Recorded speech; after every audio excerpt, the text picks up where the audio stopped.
Bienvenidos amigos de YouTube, bienvenidos a todos los que están en esta sala a este espacio conocido con el nombre de Gnosis Chile TV, con el cual queremos brindarle a todos ustedes las conferencias relacionadas con este amplio conocimiento milenario extraordinario. Además, los invitamos a irnos a un mundo ascóndito, a un mundo interno y a un mundo que nos abre las infinitas posibilidades que se encuentran ocultamente atrapadas dentro del hombre mismo.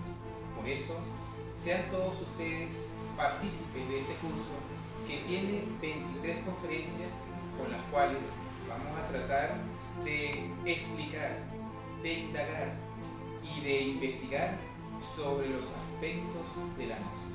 ¿Nos acompañan? Vamos entonces a la primera conferencia que se titula ¿Qué es gnosis? Nuevamente bienvenidos para poder conversar del primer tema titulado ¿Qué es gnosis? Muchos de ustedes se harán esa pregunta. ¿Qué es eso que en algún momento puede que lo hayan escuchado pero no recuerdan? La palabra gnosis. Les hago esta referencia porque cuando vamos a un doctor, cuando vamos a un mecánico o a cualquier especialista, lo primero que le preguntamos o lo primero que queremos saber es una diagnosis. Queriendo decir con eso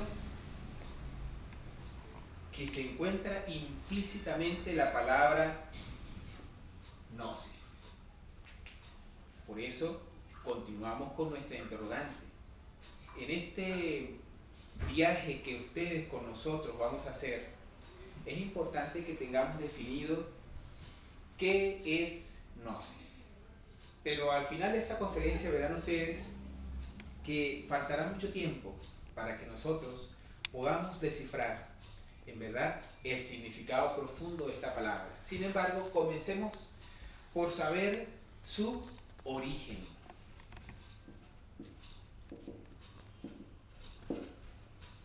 La gnosis no tuvo un origen sino en el milenario caminar del hombre. Estuvo presente en todas las grandes culturas. Estuvo presente en la India, en China, en Persia, Mesopotamia, Egipto. Todavía se puede escuchar entre los nahuas este maravilloso nombre resonar en diferentes tradiciones que se pierden en la noche de los siglos. Por eso, sin lugar a dudas, la gnosis nació con el mismo hombre. Así, tenemos que saber que ella tiene tantos nombres y ha estado presente en tantas culturas que son muy variadas sus expresiones. Por ejemplo, entre los árabes se le conoció como el Dijin, que dicha castellanización de esa palabra se escribe Dijin.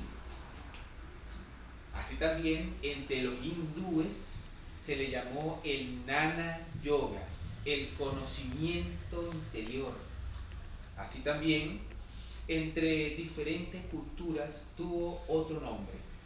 Pero fueron los egipcios quienes elevaron trascendentalmente a esta palabra que hoy en día estamos estudiando y quienes le dieron el significado que nosotros hoy día vamos a explicar fueron los griegos. Por eso, la palabra gnosis es una palabra de origen griego que viene del verbo gnoser y significa conocimiento.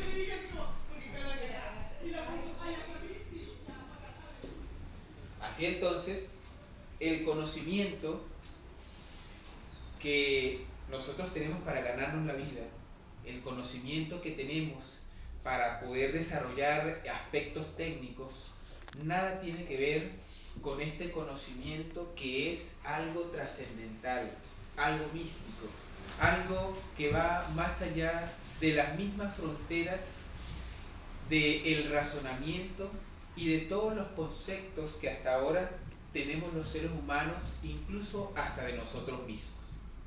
La gnosis como tal viene a rescatar todos los valores ancestrales que estuvieron escondidos por millones de años entre las piedras de los augustos riscos que todavía esconden secretos insondables. Estudia los papiros que dentro de sí tienen simbolismos extraordinarios. Todo lo que nos legaron nuestros antepasados está encerrado en este conocimiento. Ahora bien, cada vez que escuchamos la palabra gnosis, hay palabras que se nos vienen a la memoria, a la cabeza, y algunos preguntan qué es la palabra agnosis. Es bueno también poder descifrar un poco a la luz de esta palabra lo que significa la gnosis. Huxley, quien fue el primero que utilizó o acuñó esta palabra a algún tipo de concepto, lo hizo con la intención de separar el aspecto religioso de los estudios científicos que ya él estaba llevando, más que todo por la diatriba que tenía en aquella oportunidad con algunos elementos o algunos personajes del clero. Hoy día los que utilizan esa palabra incluso ni siquiera saben el significado real. Muchos dicen que ser agnóstico es justamente ser una persona que no está de acuerdo y que tampoco está de acuerdo, que está en el medio, que ni es religioso y tampoco niega la religión. Por esa razón es importante también decir que gnosis es el conocimiento trascendental que ayuda a la humanidad a conocer los grandes misterios. Decirse agnóstico significaría aquel que no conoce ni quiere conocer. Por eso, con todo respeto a aquellos que se dicen ser agnósticos, hay que estudiar muy a fondo esta palabra, porque vamos a continuar dándole más sentido a esto que estamos diciendo de la gnosis.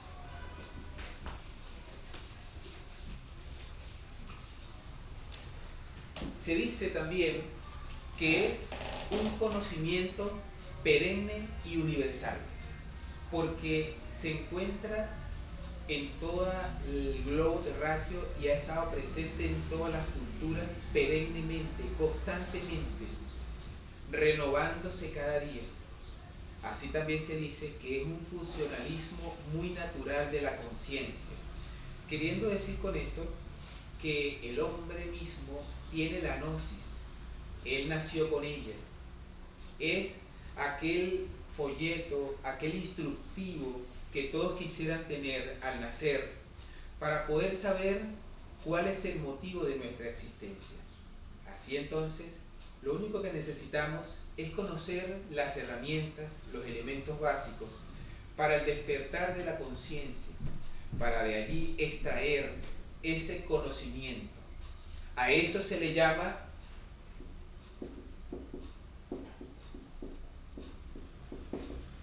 autognosis. Quien llega a la autognosis llega también a la autorrealización íntima del ser.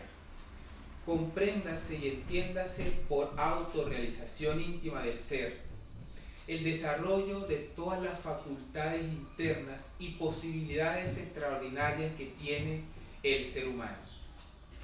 Cada persona dentro de sí guarda ciertos misterios que todavía la ciencia está tratando de descifrar a través de sus estudios. Ya la ciencia gnóstica ha ido avanzando un poco más en esto y ha podido dar una gran cantidad de respuestas a esas preguntas que la humanidad todavía no se le ha dado un verdadero justificativo.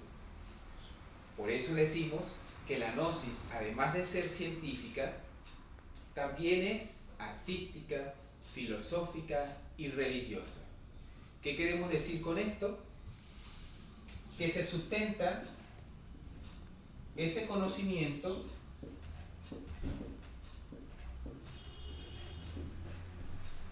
en 4 bases fundamentales. Todas las grandes culturas, para poder llamarse culturas, tenían que tener estas 4 bases. Hoy en día, nuestra llamada cultura, y vuelvo y digo con todo el respeto a todos ustedes que nos escuchan en este momento, puede tener el nombre de tradición, puede tener el nombre de folclore, puede tener cualquier nombre que nosotros queramos darle, pero para merecer realmente el nombre de cultura, dista mucho de aquello, porque nos hace falta que estos 4 pilares se engranen en uno solo. Estos 4 pilares son la ciencia,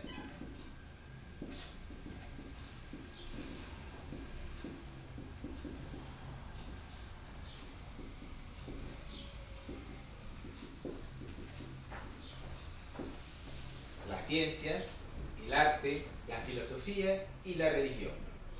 Si recordamos nosotros, por ejemplo, a los egipcios, entonces nos encontraremos con que ellos tenían su ciencia, estudiaban la trigonometría, estudiaban aspectos extraordinarios para poder sacar todas sus ecuaciones y construir todos esos monumentos que nos dejaron y que han pasado miles de años y todavía perduran.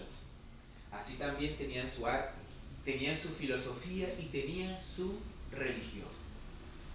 Si vamos a estudiar las culturas chinas, también tenían su ciencia, tenían su arte, su filosofía y su religión, todos girando siempre alrededor de un mismo eje central.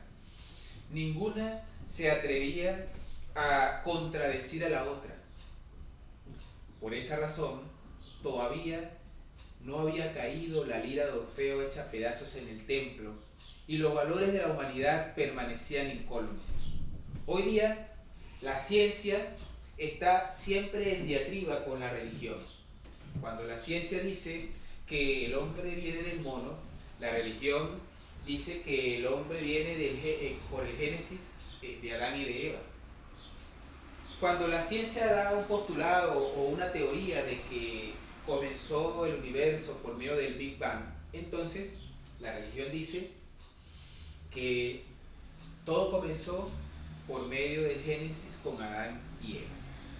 Así entonces tenemos nosotros que ir sacando nuestras propias conclusiones, ir haciendo diferentes estudios que nos van a ir llevando a poder descifrar un poco lo que son las grandes culturas y por qué se llamaban de esa manera.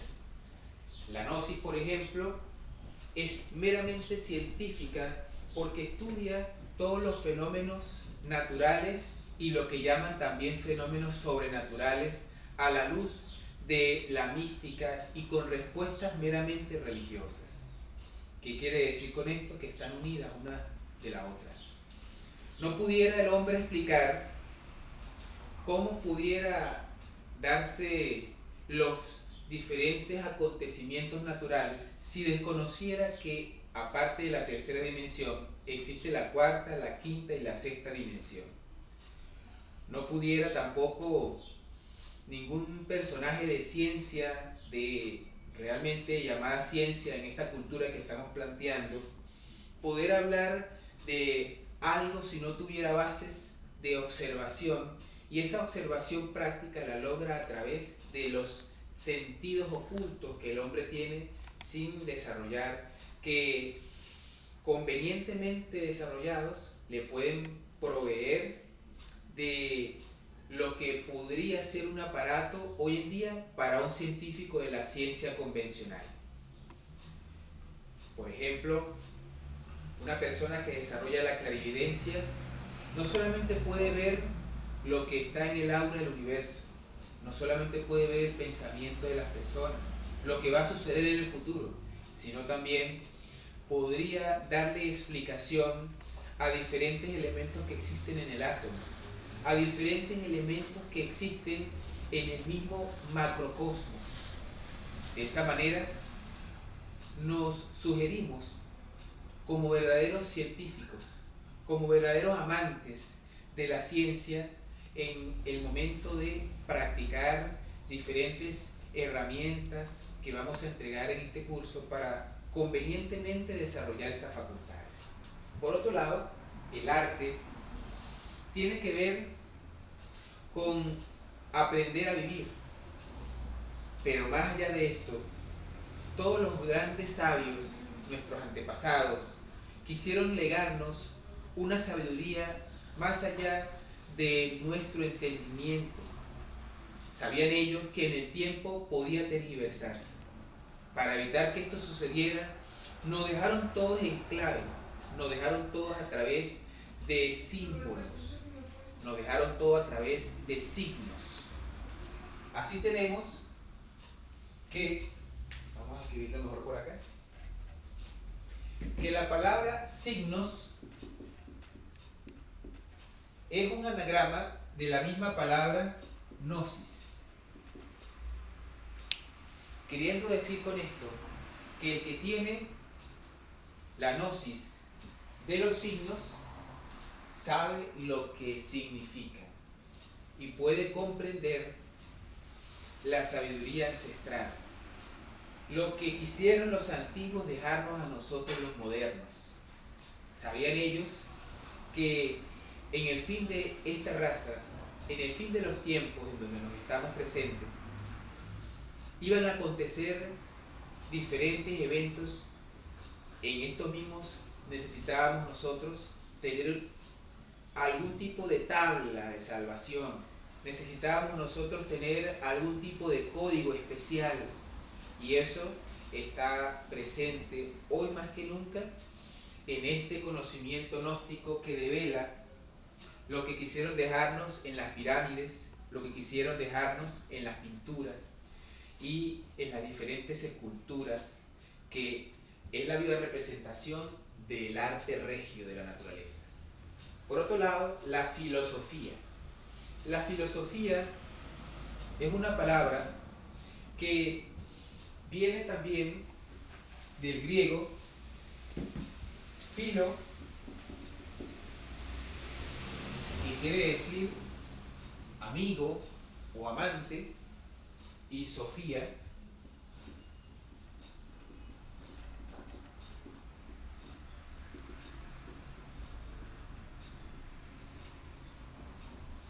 que quiere decir sabiduría. Así entonces, el filósofo es el que es un verdadero amante de la sabiduría. Dicen las tradiciones que Sócrates fue uno de los personajes más sabios que hubo en la Atenas de esa antigua civilización griega. Y fue el más sabio porque fue el que se dio cuenta que no sabía nada. Por eso cuando le fueron a dar el dictamen de sabio, él les dijo: no me den el dictamen de sabio porque para nadie es dado conocerlo todo. Mejor denme el dictamen de filósofo, que quiere decir aquel que ama la sabiduría, que algún día quiere llegar a ser sabio, que por medio de las diferentes comportamientos que va teniendo en la vida, se va haciendo merecedor de ese conocimiento. De allí que la filosofía es una aptitud que nos prepara para enfrentarnos a las diferentes adversidades de la vida. Es una elevación de espíritu, es una contemplación de lo que es el presente, sin nosotros enredarnos ni con el pasado ni con el futuro. La filosofía está relacionada con todos los ámbitos que estamos explicando en la gnosis. Por eso la gnosis tiene esa otra base fundamental, y para concluir, la gnosis es profundamente religiosa, así como también tiene que ser religiosa cualquier persona en el mundo que practique el religare. Porque la palabra religión, muy lejos de estar relacionada con excomuniones, con luchas, con fanatismos, con guerras, es una palabra que viene del latín religare, donde re significa volver y ligare significa unir. Así entonces, todo religioso busca unir al hombre con Dios. Todo religioso busca, o toda religión, tiene el mismo principio universal. Todas nacen del mismo árbol. Ninguna religión es mala. Siempre se ha comprendido dentro de los estudios gnósticos que todas pertenecen o todas están enlazadas en el hilo de oro de la divinidad. Así entonces que hablar mal de la religión del vecino es tanto como hablar mal de la religión que tenemos nosotros. Tanto una persona que habla de la religión de él pensando que es superior que la del vecino o que es mejor que la del vecino, está cavando la tumba de su propia religión, en el sentido de que todas tienen los mismos principios divinales. Todas creen en una forma inmanifestada, especial, llámesele Alá, llámesele Dios, llámesele Brahma, llámesele o cualquier nombre que tenga. Pero todas las religiones buscan el mismo principio: volver a unir al hombre, al principio humano, con el principio Dios, porque algún día estuvieron unidos, así como lo pinta en la Capilla Sixtina Miguel Ángel, en sus diferentes pinturas. Así tenemos que cuando hablamos de la religión, es muy difícil nosotros llegar a una experiencia religiosa sin antes haber encarnado eso que es el amor. Y encarnar el amor es tan difícil cuando una persona todavía ni siquiera ha comprendido qué son los aspectos más sencillos del amor. Para poder nosotros llegar por lo menos a experimentar un poco esos aspectos de la religión, necesitamos llegar, aunque sea, a la mística.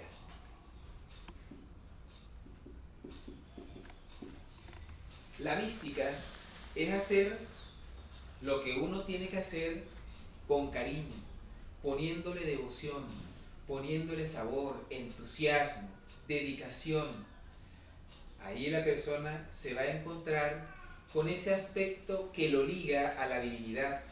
Un profesor, por ejemplo, que da clases a sus alumnos, y eso nos hace recordar de Gabriela Mistral, que tantas veces designó su carrera como una vocación, y así, viendo nuevamente este ejemplo del profesor que hace clases con toda la intención de que progresen sus alumnos, de que aprendan, de que tengan todas las facilidades a través de lo que él está enseñando, ese personaje está siendo un religioso sin necesidad de tener una toga, ni tampoco tener algún libro sagrado bajo el brazo. Realmente el religioso es el que se dedica a impregnarle a todo lo que hace verdadero cariño, verdadera acción hacia sus semejantes, caridad. Así entonces, la gnosis enseña que la religión es la base de la cultura, es una de las bases de las culturas, y siempre ha buscado que todos encontremos nuestra propia religión.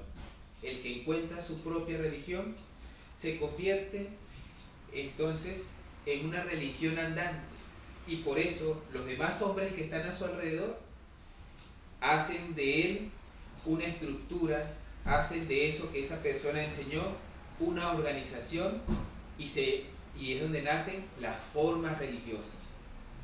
Las formas religiosas luego son tomadas por los hombres, por los caprichos personales, adheridas a sus propios intereses, y es lo que ha hecho que hoy en día muchas personas se declaren ateas, porque en ningún momento las religiones deberían de buscar que se excomulgue, que se negocie, que se llegue a lo que hoy estamos viendo en diferentes lugares en nombre de la religión. Todas las religiones están solamente para una sola cosa, para amar profundamente a la humanidad y para amar también a la divinidad. Bien, ya entonces queremos ir dándole un mensaje final, queriendo decirles que necesitamos nosotros estudiar la doctrina del ojo y la doctrina del corazón. En la doctrina del ojo solamente se puede tener sus análisis, sus conclusiones de acuerdo a lo que la persona ve, a lo que la persona capta a través de los 5 sentidos. Es totalmente subjetiva, nada tiene que ver con el aspecto objetivo. Así también tenemos nosotros que analizar que la doctrina del corazón está relacionada con la intuición, está relacionada con ese aspecto que nos va llevando a nosotros a lo objetivo. Resulta pues que entre el razonamiento, pueden ir pasando, entre el instinto y la intuición hubo un puente que se le llamó razonamiento, ¿sí?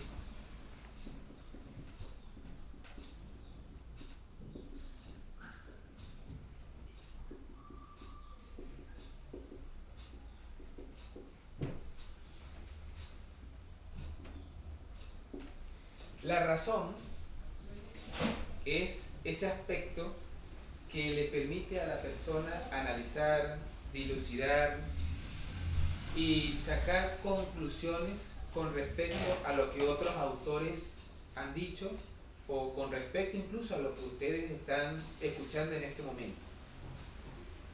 El instinto vino con nosotros desde la época animal, pero dice que la razón nació, o la era de la razón nació con Sócrates cuando se elevó ese famoso dicho, primero pienso y luego existo, y debió haber terminado con Immanuel Kant cuando ya empezó a hablar en ese libro sobre la razón que se llama Crítica de la Razón Pura.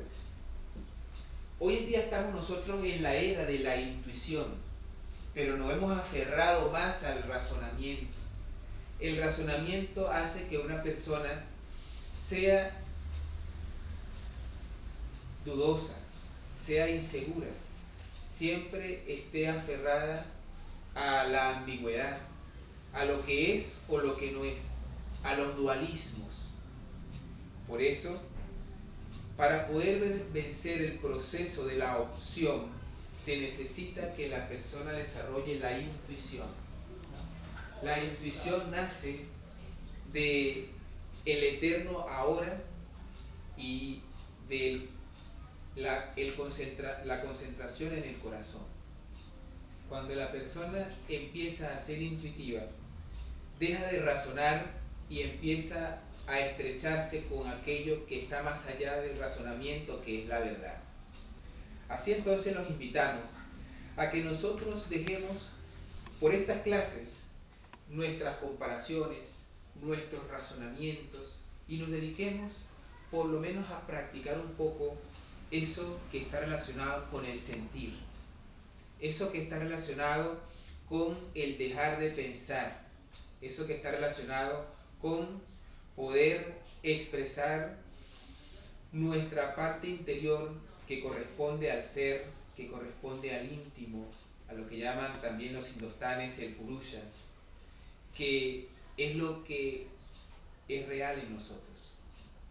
Así entonces, queridos amigos, les invitamos a que nos continúen acompañando en estas conferencias que vamos a seguir dictando a través de este canal, y esperamos pues que sea de su más completo grado y poder verlos en una próxima oportunidad. Muchas gracias.